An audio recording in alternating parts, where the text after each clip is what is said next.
Why do the things that actually help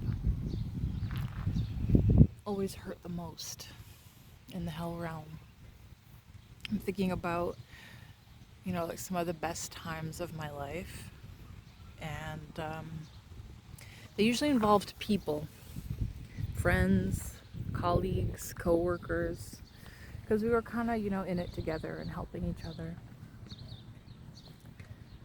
But then it was like, I think of the worst times, and it was the same times that involved friends, colleagues, coworkers,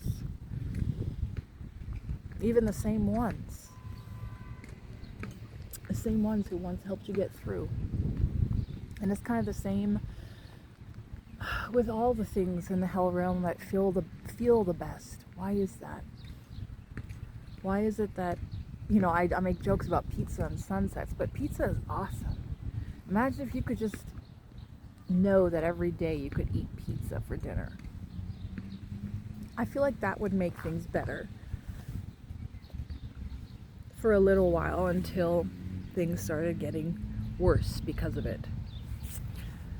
And think about like the most intense, easily accessible physical experience of pleasure that you can get when you first discover when you're a child and you accidentally bump up against something the right way and you're like, oh, something feels really nice down there. Well, guess what? Then you become an adult and you learn like it feels amazingly nice. It does, right?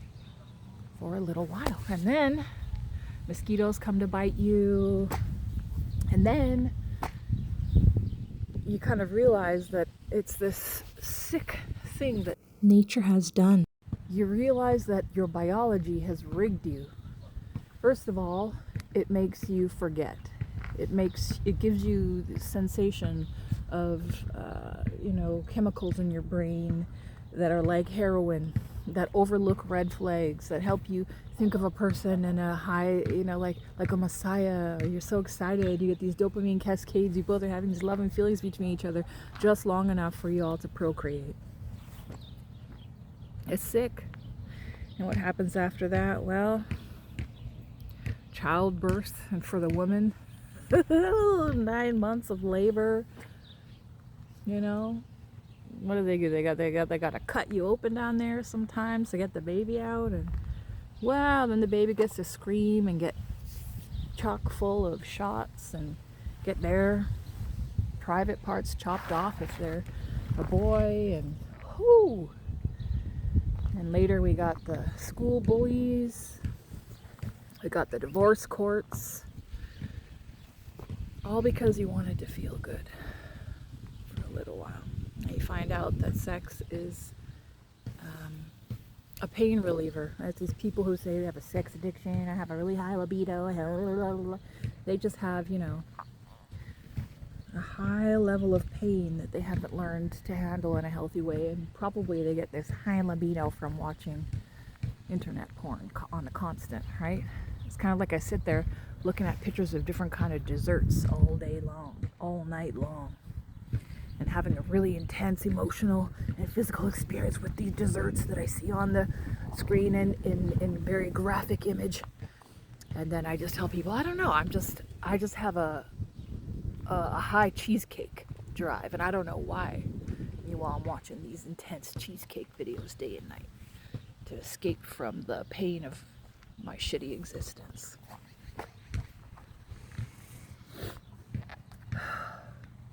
So what are some things that don't feel good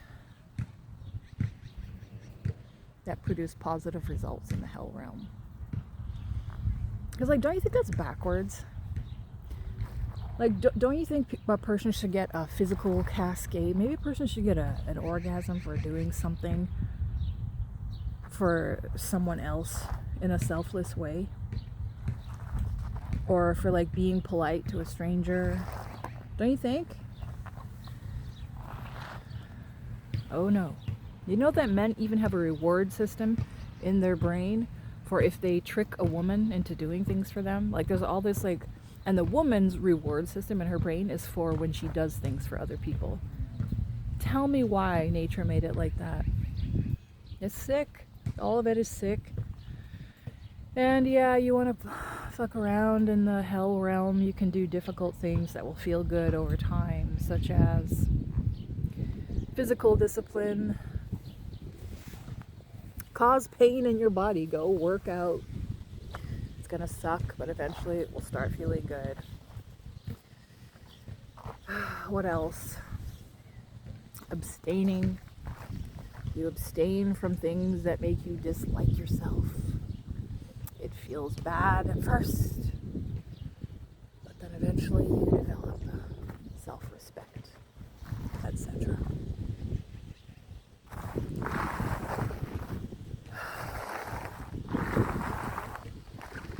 I'm just honestly, I'm trying to think of what I can do to make this work that I've just always hated it here. There's things that I like. Like if I won the lottery and I didn't have to work again or like deal with people or be under pressure, what would I do? Like right now, let's say I won, gosh, let's keep it moderate just for the hell of it. Let's say I won $1 million. I'll tell you exactly what I would do if I won $1 million. This is exactly what I would do. I would buy a tiny house on wheels and a vehicle to tow it, probably an SUV. And I would find, wait, no, that would involve being in Canada and freezing my butt off day and night. No, it would have to be a tiny house that had a wood burning stove so that I could always be warm.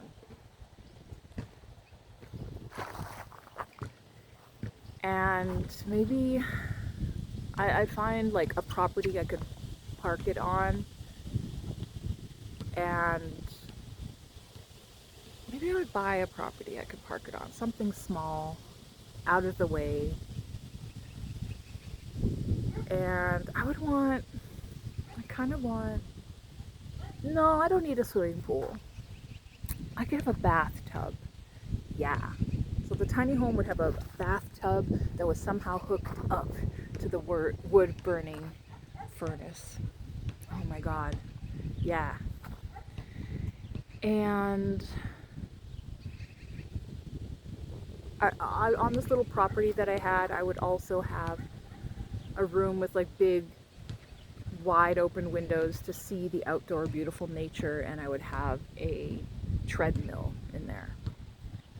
So I could do my 3, 10, 30, which is like the easiest workout. It feels really easy, but then by the end you're like really sweating because like the incline is really high. And so you can just put on some cute music and you can go on a hot girl walk on the treadmill. So that's what I would do. Yeah.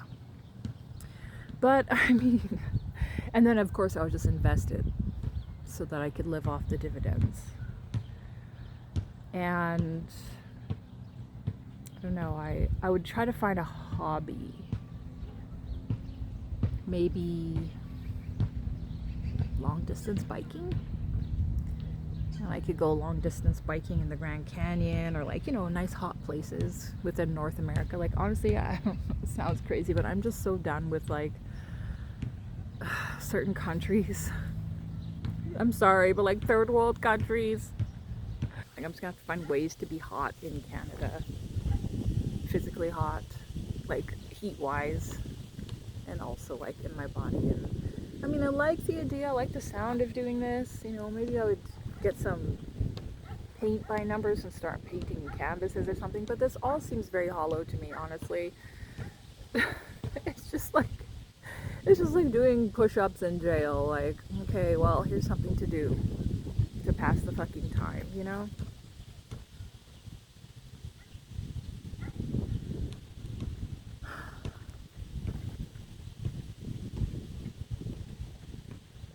It helps to have a partner to share things with. Like, the idea of doing this and being isolated and being by myself just does not appeal to me. And I want to be with my family, but they're already driving me to the edge of a cliff and over.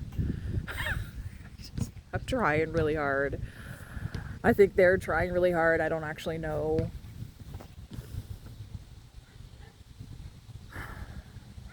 Just,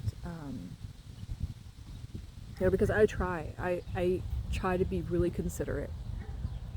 I try to, observe a person, see what they like, and not infringe on them. I try to not, whatever. I try to talk to them about it sometimes, but communicating with them is difficult, so I just don't.